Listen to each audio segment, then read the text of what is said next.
आप सभी का हमारे YouTube चैनल फिजिक्स स्टडी में आपका सभी का स्वागत है।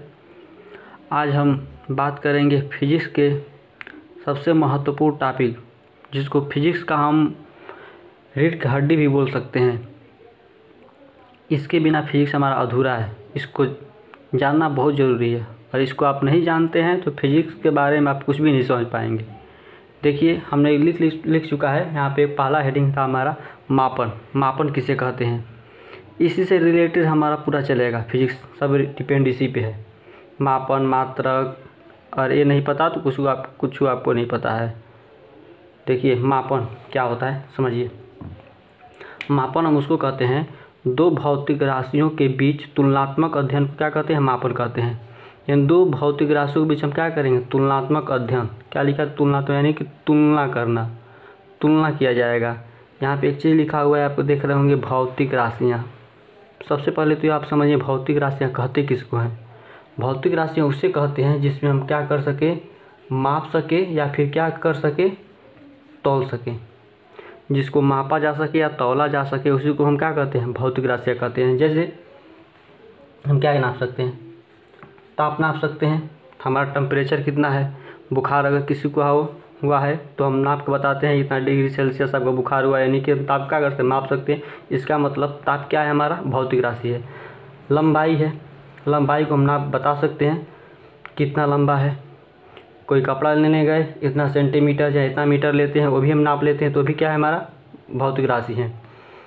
अगर आपसे पूछे हम क्रोध क्या है, तो क्रोध को हम नहीं बता सकते आप कितना क्रोध कर रहे हैं, तो क्रोध हमारा भौतिक राशि नहीं होगा। ठीक है। अगर आपसे कहें हम गुस्सा कौन सी राशि है, तो गुस्सा हमारा भौतिक राशि नहीं है, क्योंकि हम किसी को नहीं बता सकते आप कितना गुस्सा करते हैं। 1 किलो की हैं कि 2 किलो की हैं, चाहे 1 मीटर की हैं कि 2 मीटर की हैं, आप यह नहीं बता सकते। इसलिए गुस्सा भी हमारा क्या होगा, भौतिक राशि नहीं होगा। जिसको हम नाप सके, तौल सके, वो हमारा भौतिक राशि होगा। ठीक है। जैसे समय को हम बता सकते हैं, इतना 1 घंटा बज रहा है, 1 घंटा हुआ है, 2 घंटा हुआ है, 5 मिनट हुआ है, तो ये भी हमारा समय क्या होगा, भौतिक राशि होगा। उम्मीद करते हैं आपको समझ में आ गया होगा। मापन यानी कि दो भौतिक राशियों के बीच तुलनात्मक अध्ययन को क्या कहते हैं, मापन। जैसे मान लीजिए हम किलोग्राम, केजी है, केजी भी हमारा क्या है, भौतिक राशि है। जैसे सामान आलू खरीदने गए तो आलू को हम तुलना करते हैं, दो तरफ, एक तरफ बाटकरा रख के और एक तरफ सामान रख के तुलना करते हैं, और तुलना करके ही बताते हैं। वही हमारा क्या, तुलनात्मक अध्ययन, तुलना करके ही बताते हैं, इसलिए हमारा क्या है, भौतिक राशि है। ठीक है, बात समझ में आया। चलिए आगे बढ़ते हैं। अब इसकी हम बात कर लें, मापन जान लिए, भौतिक राशि जान लिए, और हम बात करते हैं यहाँ पे इस भौतिक राशियों का वर्गीकरण कितने भागों में किया गया है। किसका, भौतिक राशियों का। इस भौतिक राशि जो है इसका वर्गीकरण, किसका, भौतिक राशि का। देखिए, भौतिक राशि का वर्गीकरण हम दो भागों में किए हैं। एक हमारा होता है मापन और मात्रक के आधार पर। ठीक है। और एक हमारा होता है दिशा और परिमाण के आधार पर। ठीक है। वर्गीकरण इसका हम दो भागों में करते हैं, एक मापन और मात्रक के आधार पे, और एक हमारा तो दिशा और परिमाण के आधार पे। मापन और मात्रक के आधार पे हमारा यह 3 भागों में बटा हुआ है। कितने भागों में, 3 भागों में। एक होता है आपका मूल राशि, ठीक है। एक आपका होता है व्युत्पन्न राशि, और एक आपका होता है पूरक राशि। ठीक है। और इसको हम 2 भागों में बांट के रखे हैं। यह आपका होता है, एक होता है अदिश राशि, और एक आपका होता है सदिश राशि। ठीक है। देखिए, वर्गीकरण भौतिक राशि को 2 भागों में किया गया है। एक आपका मापन और मात्रक के आधार पे, एक दिशा और परिमाण के आधार पे। मापन और मात्रक के आधार पे 3 भागों में बटा है, मूल राशि, व्युत्पन्न राशि और पूरक राशि। और दिशा और परिमाण के दो भागों में बांटा गया है, अदिश राशि और सदिश राशि। ठीक है। अब हम एक एक करके सबके बारे में जानकारी प्राप्त करेंगे। ठीक है। तो पहले हम बस जान लेते हैं मूल राशि के बारे में।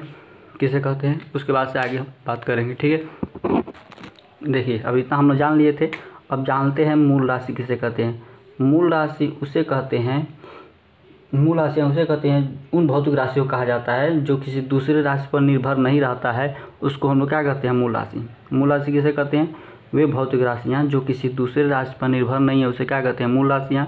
व्युत्पन्न राशि उसे कहते हैं जो किसी दूसरे राशि पर निर्भर रहती है, यानी उसको हम क्या कहते हैं, व्युत्पन्न राशि कहते हैं।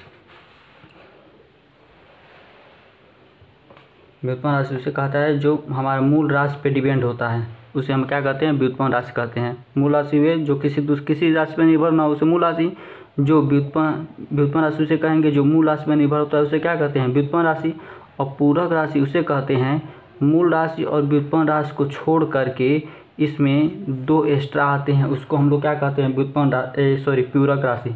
किसको किसको कहा जाता है, एक होता है आपका घन कोण और एक होता है आपका समतल कोण,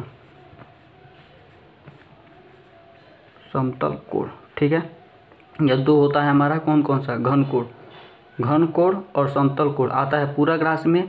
बाकी 6 आता है इसमें, 7 आता है इसमें मूल राशि में। ठीक है, बाकी आता है व्युत्पन्न राशि में। एक एक करके हम सब लोग जान लेंगे। ठीक है, यहाँ तक किसी को दिक्कत नहीं होना चाहिए।